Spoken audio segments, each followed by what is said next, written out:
Добрый день, уважаемые зрители и слушатели. С вами канал «Геоэнергетика Инфо». Я Борис Марцинкевич, и сегодня к нам в гости после долгого перерыва, к нашей большой радости, заглянул доктор экономических наук Андрей Александрович Конопляник.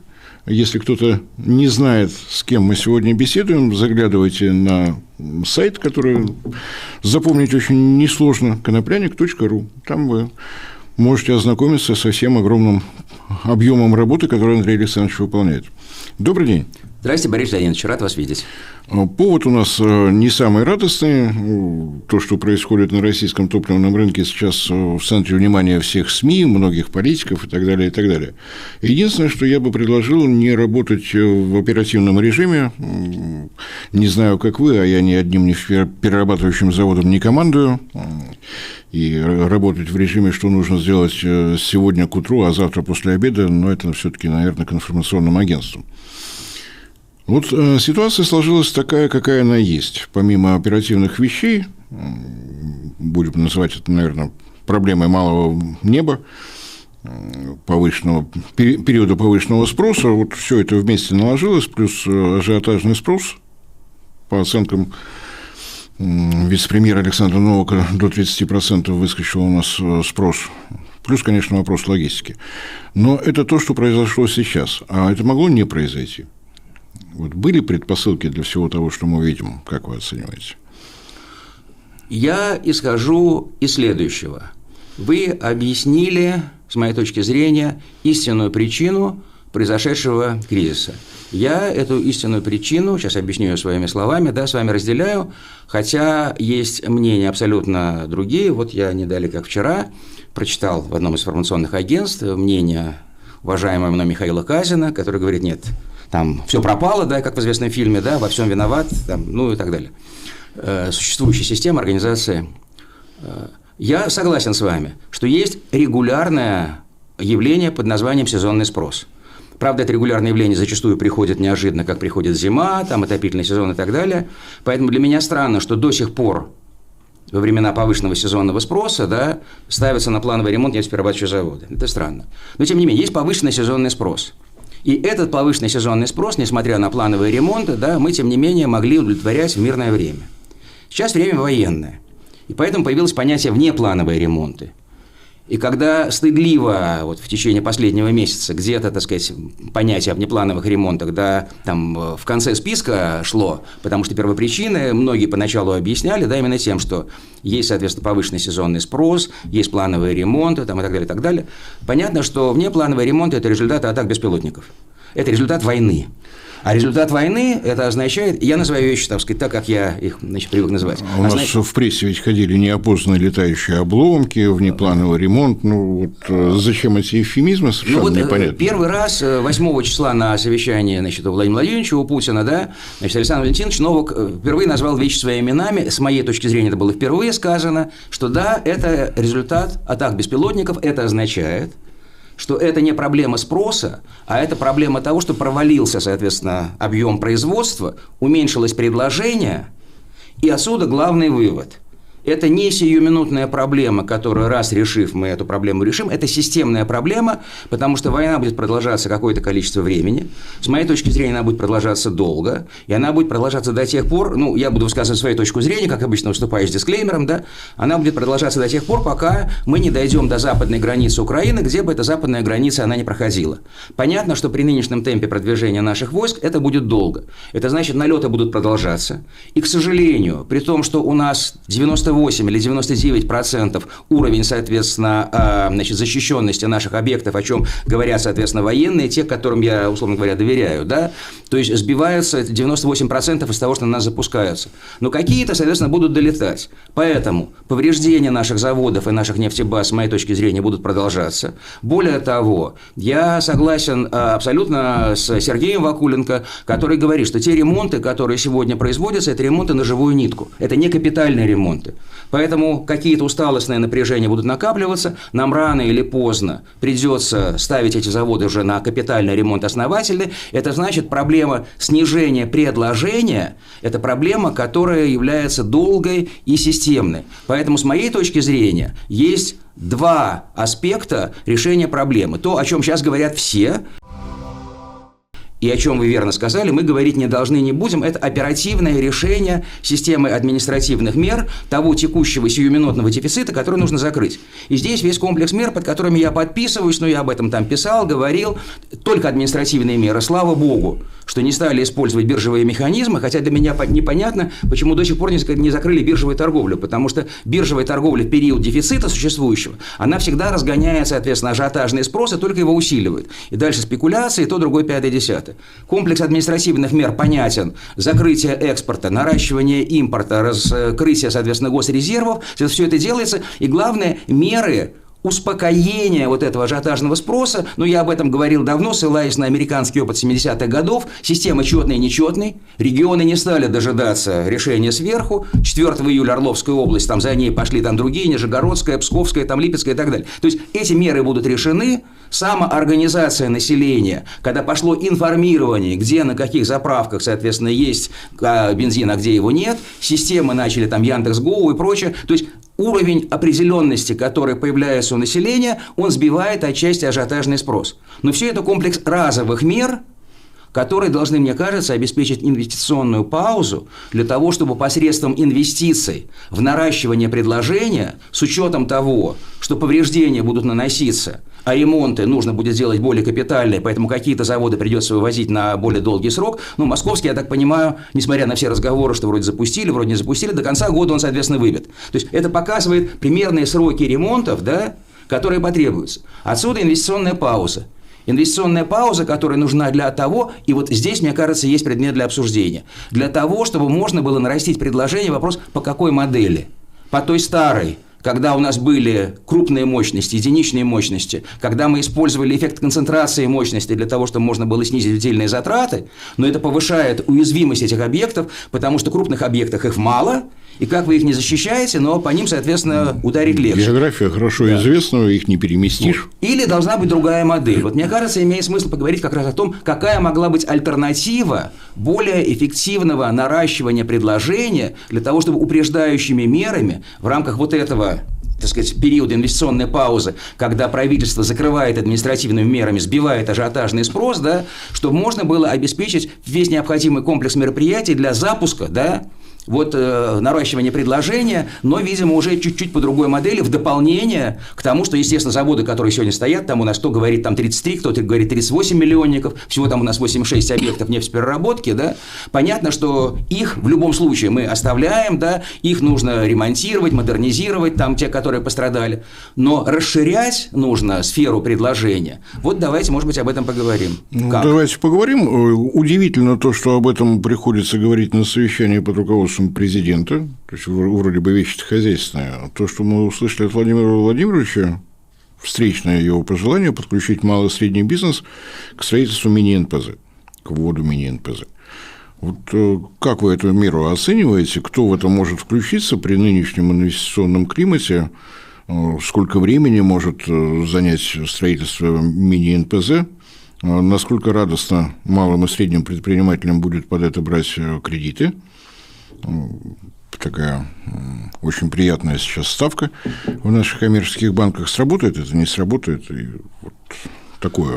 такая мысль прозвучала, вроде бы ее все поддержали.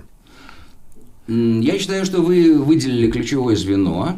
Мне знакомо это предложение губернатора Забайкальского края на этом совещании, где Владимир Владимирович поддержал. Знакомо не потому, что об этом сказал губернатор Забайкальского края, а потому что я об этом говорю достаточно давно, что мы сейчас вступили в период, когда в дополнение к старой модели, причем это относится не только к топливоснабжению, а вообще к экономическому, нашему развитию, когда в дополнение к старой модели, когда была концентрация на именно эффекте, тавтология получится, извините, когда основное внимание уделялось мерам наращивания производства за счет повышения единичных мощностей производственных объектов для того, чтобы получить эффект концентрации мощности и снизить издержки, и за счет этого постараться сделать продукцию конкурентоспособной.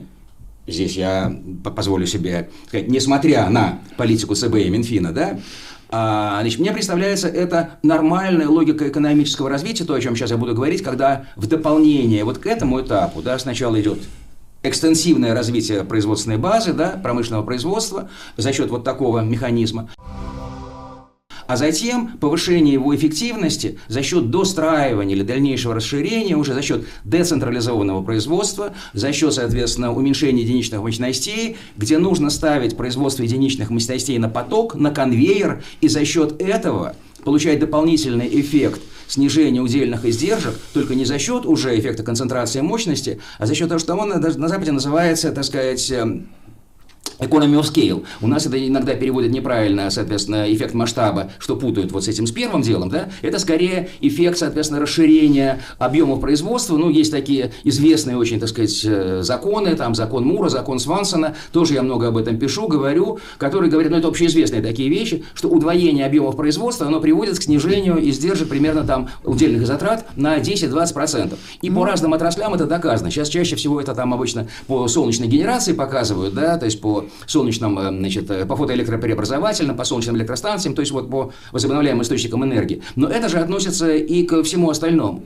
Поэтому, если у вас есть гарантированный, соответственно, спрос на достаточно большие объемы производства оборудования, да, то вы можете тем самым уменьшать вот эти отдельные издержки. И тогда, с учетом того, что страна у нас большая, и вы можете вот эти вот более мелкие производства размещать ближе к потребителям, что принципиально будет менять логистику, да, это предмет для обсуждения. Более того, если вы делаете ставку на прирост мощностей, я говорю не на замену того, что есть, да, эти мощности надо ремонтировать, надо, чтобы они работали, а прирост мощностей обеспечивать за счет мелких и средних производств, вы сталкиваетесь с тем, что вы вынуждены тогда адаптировать модель пространственного развития экономики нашей страны, уходить, соответственно, от урбанистической ее модели многоэтажных человейников, да, к размещению, соответственно, людей, развитию, значит, к размещению людей в большей степени в малых городах, провинции и так далее и тому подобное, для того, чтобы спрос от тех людей, которые перемещаются в провинции, и предложения, которые обеспечивают мелкие и средние производства, да, чтобы они тоже, соответственно, были синхронизированы. То есть вы поднимаете, с моей точки зрения, совершенно справедливо ту тему, которая должна сначала обсуждаться не на уровне высших руководителей, где уже им предлагаются проекты некоторых решений, а на уровне, ну, я скажу так, гражданского общества, включая все его компоненты, которые должны вот это понимание вложить, да, в частности, в систему принятия решений. То, что губернатор Забайкальского края об этом сказал, ну, я рад, если мы думаем синхронно, я еще более рад, если он читает, и там его люди там читают, соответственно, мои работы, там, где я об этом говорю довольно много, ну, условно говоря, там, мы с вами, по-моему, встречались как-то год, там, полтора, может быть, тому назад, когда мы с Владимиром Владимировичем Ворошиловым начали разрабатывать тему использования грузовых беспилотных дирижаблей для децентрализованного газоснабжения удаленных наших регионов, где невозможно тянуть сетевой газ, да, а можно только лишь это делать в рамках, например, мы тогда предлагали малотоннажное СПГ в криоцистернах, танк-контейнерах и так далее. То есть тот же самый подход децентрализованного энергоснабжения. И вот здесь, с моей точки зрения, децентрализованное топливоснабжение, привлечение мелкого и среднего бизнеса, оно требует другой денежно-кредитной политики. Потому что, с моей точки зрения, препятствием для экономического роста, для развития предложения по любому направлению, и в частности по топливоснабжению, это существующая политика, о чем вы совершенно верно сказали, Центробанка и Минфина. Центробанк, который пытается убить инфляцию высокой ключевой ставкой. Убиением спроса. На самом деле, убиением предложения. Потому что при такой ключевой ставке невозможно проектное финансирование, а все развитие, что такое, собственно говоря, есть развитие? Это цепочка реализации инвестиционных проектов в разных сферах. Что такое инвестиционный проект? Глава Центробанка считает, и я здесь с ней категорически не согласен, что все проекты финансируются из прибыли. Ну, по крайней мере, в моей сфере... Откуда она вообще это взяла, сама мысль? Я не знаю, откуда она это взяла. Извините, ну, нет я такого... сделать маленькую, соответственно, паузу. Я не знаю, откуда она это взяла. Но в мировой практике нет такого, чтобы предприятие, компания занималась тем, что накапливала у себя денежные ресурсы, только после этого начинала инвестировать. Так не бывает. Ну, а у людей, видимо, такое представление. А я совершенно ответственно заявляю. Ну, у меня много шапочек на голове, да. Одна из шапочек была это там проектное финансирование. Я этим занимался и в академическом, и в практическом плане очень ответственно. И я также ответственно заявляю, что в моей, например, сфере, в нефтегазовой, да, ну, я узкий специалист, подобен Флюсу, да, я занимаюсь энергетическими проблемами исключительно, и через их призму уже на все остальное смотрю. Я утверждаю, что примерно, соответственно, 70% тех инвестиций, которые привлекаются в нефтегазовые проекты, это проектное финансирование. То есть, что такое проектное финансирование? Это деньги, которые вы привлекаете под будущую выручку еще не реализованных проектов. То есть, это означает, что у вас проекты должны быть не только самоокупаемые, там должна быть гарантия спроса и так далее. Инструменты для того, чтобы это реализовать, они для этого есть. 30% это акционерное финансирование, то есть деньги, которые вносят, соответственно, акционеры вот этих самых производств, предприятий, так сказать, компаний специального назначения. И все считают, что это их деньги. А вот здесь я хочу сказать... Они тоже могут быть кредитными. Абсолютно. А это, так сказать, вот то самое заблуждение, что это их деньги. Это те деньги, которые они в массе своей берут как кредитные ресурсы, только по обеспечению уже не будущей выручкой будущего проекта, а под свои существующие активы, которые у них есть. То есть получается, что кредитование идет на объемы больше, чем 70% чистого проектного финансирования. И это общемировая практика. Ну, я этими вопросами, так сказать, когда я стал практически заниматься, там, скажем, с начала 90-х годов, да, ну, я знаю это давно, так сказать, и если наш Центробанк так любит, соответственно, все, значит, международные финансовые институты, один из них это Всемирный банк, и, соответственно, есть там его исследования, там, его есть там всякие разные книжки, там, человек, который у них долгое время возглавлял, так сказать, сектор природных ресурсов, так сказать, Розови такой был, он выпустил свою замечательную монографию, которая вышла еще в 90-е годы, где все это прописано. Если они этого не знают, я готов вам эту книжку порекомендовать, да почитать. Хотя, я говорю, заочную полемику, которую, ну, я лично с ним веду, и не я один, да,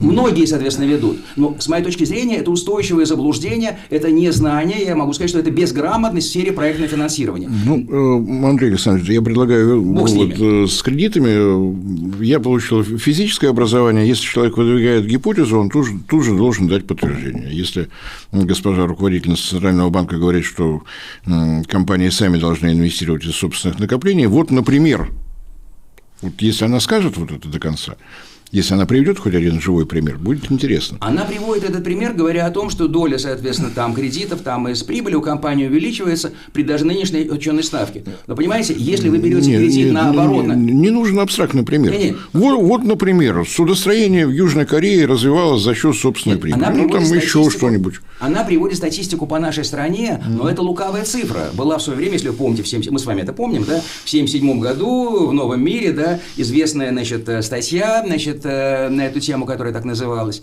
она приводит лукавую цифру. Почему? Когда у вас есть действующее производство, и вам нужны средства на пополнение оборотных средств, вы вынуждены брать даже под такую ставку, чтобы не останавливать производство. Но ЦБ – это, так сказать, половинка, значит, медали. А вторая половинка этой, соответственно, картинки – это Минфин. Я продолжаю утверждать, что ребята, видимо, не знают, что есть такое понятие кривая Леффера, которая говорит о том, что, повышая налоговую ставку, так сказать, эффективную, да, совокупную, до какого-то уровня, вы увеличиваете налоговые сборы, потом вы доходите до периода, и потом дальнейшее увеличение приводит к снижению налоговых сборов. В силу разных причин я тоже пишу, говорю об этом там с 90-х годов, там, ну, на этом сайте, который вы мне, значит, только что, значит, вот, если кто-то не услышал, Конопляник.ру. Конопляник.ру, да, там это все работы, этим можно посмотреть. Я, так сказать, этим, собственно говоря, я занимался этим в министерстве, когда меня туда позвали, значит, в начале 90-х годов, там, и дальше по жизни, там, в разных, так сказать, своих профессиональных ипостасях.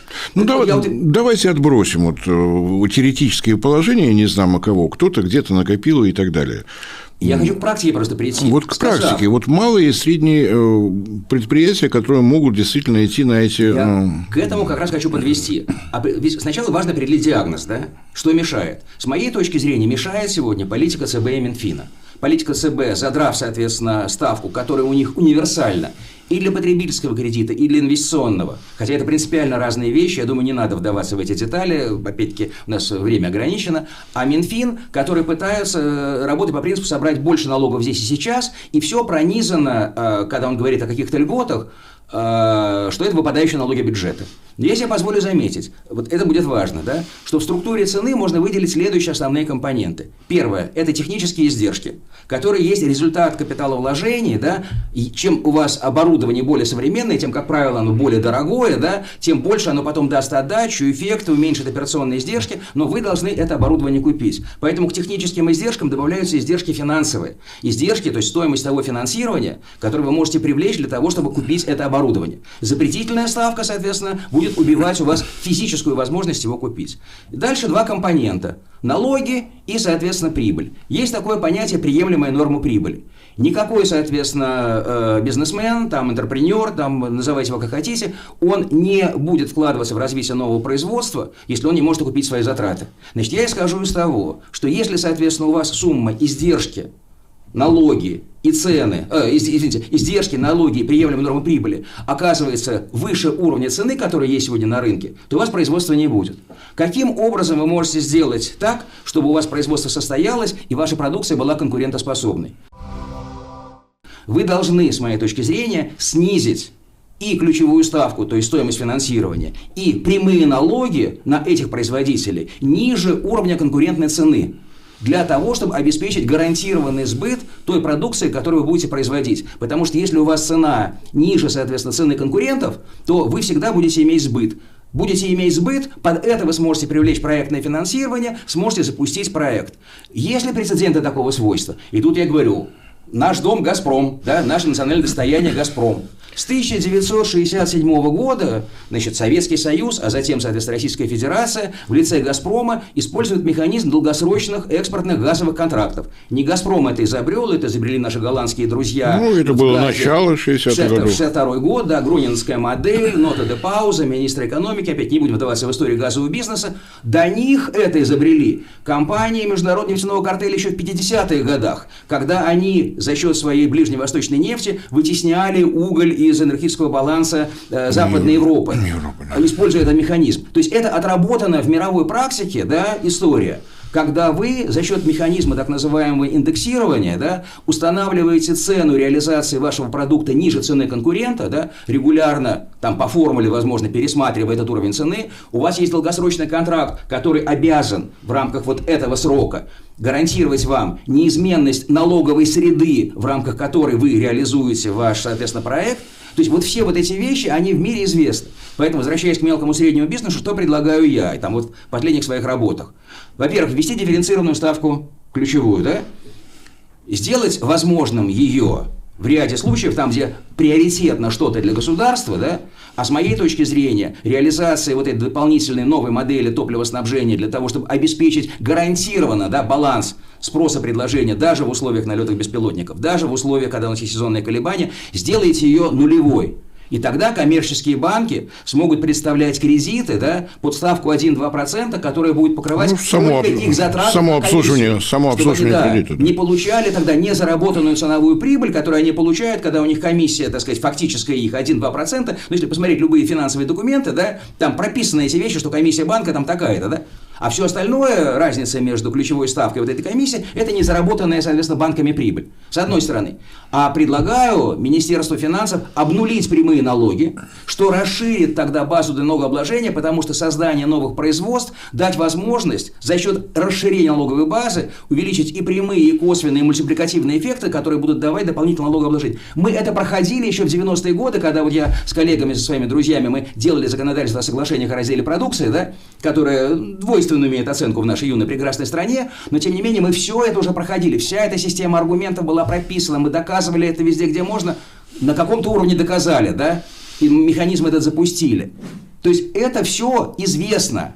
Но сегодня, с моей точки зрения, нужна просто... Ну вот я вчера смотрел замечательный, соответственно, сюжет у Михалковского, значит, у Никиты Сергеевича «Бесогон», его последний, с форума, с международного юридического форума. Ему задали вопрос, там, что с его точки зрения там нужно, там почему-то. Он сказал 2 слова, все, политическая воля. Вот я сегодня и скажу, что для этого, наверное, нужна политическая воля. Для того, чтобы мы перестали, соответственно, говорить о перегреве экономики, для того, чтобы мы перестали как мантру, да, говорить, что, соответственно, вот сейчас оснований для ключевой ставки у нас, соответственно, нет, а исходили из того, что для нас сейчас главное – это экономический рост, устойчивый, стабильный, и это первее, соответственно, всего. И вот эти вот меры для малого и среднего бизнеса, потому что основа любой экономики – это крупные компании, да, безусловно. Но, понимаете, вот я всегда привожу студентам своим приводил пример. Есть сосуд, да? Вы начинаете заполнять этот сосуд камнями. Крупными камнями вы половину даже объема не заполните. Потом нужно кидать туда камни поменьше, там они как-то положат, а потом засыпать все это песком. Нормальная экономика, когда есть сочетание всего. Вот у нас сегодня малый и средний бизнес де-факто убит, а его нужно, наоборот, всемерно расширять, и тогда мы переходим к новой пространственной модели, потому что малый и средний бизнес, он не может быть только в крупных городах, там, ну и прочее, прочее. То есть тогда мы даем стимул к развитию территории нашей юной прекрасной страны. Ну, Андрей Александрович, давайте немножечко конкретнее. Вот малый и средний бизнес, ему тяжело выбить хоть какое-то понимание у Министерства финансов, что не Министерство налогов, а Министерство финансов, это сложно. Общаться с Центробанком еще сложнее. Не получится ли такой спецэффект, что вот эти малые и мини-НПЗ будут строить крупные компании? Они смогут добиться, поскольку объем финансирования небольшой, может быть, с экспортной выручкой появятся штучные вещи, потому что для малого и среднего бизнеса, если они ставят НПЗ, остро будет стоять вопрос, сколько будет стоить сырье. А вот заинтересованы ли наши крупные компании на каком-то уровне себестоимости, себестоимость плюс, а не рассказ о мировых ценах, поставлять, допустим, независимым производителям? Вот я добыл нефть, я тебе его отдам по цене, которую я вижу там на какой-нибудь международной товарной сырьевой бирже. Вот, и это убьет всю инициативу. Ну, я на это могу таким образом вам встречное, рассуждение предложить.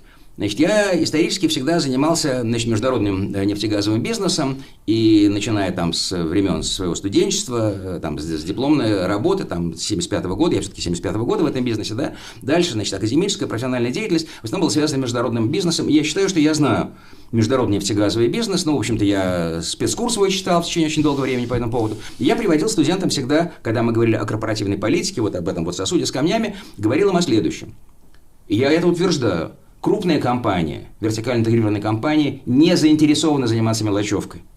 Они могут заниматься мелочевкой, если им приказали, но с экономической точки зрения нет. Они крупные интеграторы, да, для того, чтобы получать вот эти крупные эффекты, эффект масштаба и прочее. Более того, когда они разрабатывают какие-то месторождения, вот моя, диссертация кандидатская была в 1977 году, которую, я закончил, да, посвящена нефти Северного моря. Я на примере вот североморских месторождений смотрел, в частности, да, эволюцию структуры, собственности, да, на те лицензионные участки, которые там разрабатываются. Вот крупная нефтяная компания, мы знаем, да, что есть кривая, да, освоения любого месторождения, рост добычи, стабилизация, снижение, а потом такие хвосты, где долго-долго, соответственно, тянется вот этот низкий уровень добычи, но там очень большая часть запасов может быть сосредоточена, там, треть, а может быть даже иногда и больше. Как правило, крупные нефтяные компании, они сдают, да, передают, продают, соответственно, да, это все более мелким компаниям, потому что мелкие компании, они заточены на решение более узких проблем. Они, как правило, компании, которые получают не чисто сырьевую ренту, да, а технологическую ренту. То есть это те компании мелкие, которые являются узкоспециализированными, а крупные компании в силу своей, так сказать, именно огромности, да, они на это, не могу сказать, что не заточены, для них это является избыточной, скажем, нагрузкой. Это первое. Второе. В силу их вертикальной организованности и уровня иерархической сложности, да, много этажей принятия решений, как правило, эти компании очень медленные в принятии быстрых решений, которые нужны, когда мы говорим о мелком и среднем бизнесе. Потому что мелкий и средний бизнес, он в силу своего небольшого размера, он может, должен, обязан оперативно реагировать, потому что в этом залог его выживания, а узкая его специализация дает ему такого рода возможности. Поэтому можно продолжать этот ряд объяснений только в силу, с моей точки зрения, нерациональной организации нашего рыночного пространства может случиться то, о чем вы говорите. Тогда я снова возвращаюсь к тому, что называется политическая воля. Я исхожу из того, что... Я бы добавил еще одно прилагательное: длинная политическая воля. Так, на всякий случай. Потому что то, о чем вы говорите, это решение может быть достаточно быстрым, но оно должно быть настроено на достаточно долгий срок. Это так. Долгий срок – это такая вещь, которая, здесь мы снова входим с вами, в то, что называется институциональная экономика там, или поведенческая экономика. Мы тогда входим в то, что называется горизонт принятия решений. Да. Ну, здесь я тогда хочу вспомнить одного человека, к которому я отношусь с двойственным чувством. С одной стороны, он был дикий враг моей страны всегда, хотя одно время был с ней союзником, но с другой стороны, конечно, это был большая умница, так сказать, Уинстон Черчилль, который в свое время, значит, говорил, это потом разошлось, эта его цитата стала такой классической, в чем разница между, значит, политиком и государственным деятелем. Политик думает о следующих выборах, государственный деятель думает о, соответственно, перспективах развития своей страны. Значит, переходя на более низкий уровень, в чем отличие, скажем, там, чиновника от человека, который действительно озабочен интересами государства? Чиновник, соответственно, думает о своем периоде пребывания в офисе, как бы не совершить ошибку, да? А человек, который думает о, значит, перспективах развития своей страны, он не боится, да, совершать ошибок, потому что я всем, ну, там, студентам своим, иногда даже и начальникам всегда объяснял, любой человек имеет право на совершение ошибки. Он не имеет права повторять эту же ошибку второй раз. Движение вперед, к сожалению, да, мы часто очень двигаемся методом проб и ошибок, особенно когда мы входим в новую, соответственно, территорию. Ну, есть примеры нам широко известные, например, там ГИБДД всегда говорит, что правила дорожного движения, они пишутся кровью. Это тоже движение вперед, путь, соответственно, проб и ошибок.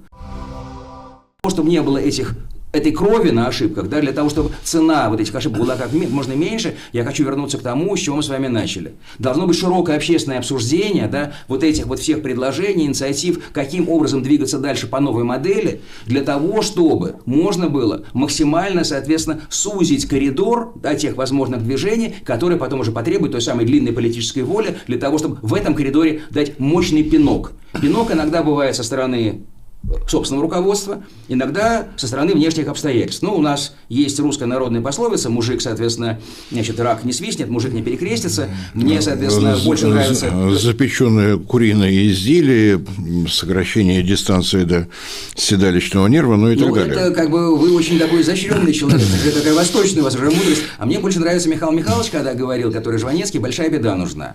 И вот была одна большая беда, которая нам дала очень мощный пинок. Это начало, ну, то, что мы называем СВО, то, что я называю войной НАТО против нас на Украине, которая привела к тому, что, скажем, ушел западный бизнес там, и так далее. И мощный был импульс развития нашего собственного предпринимательства, несмотря на ЦБ и Минфин.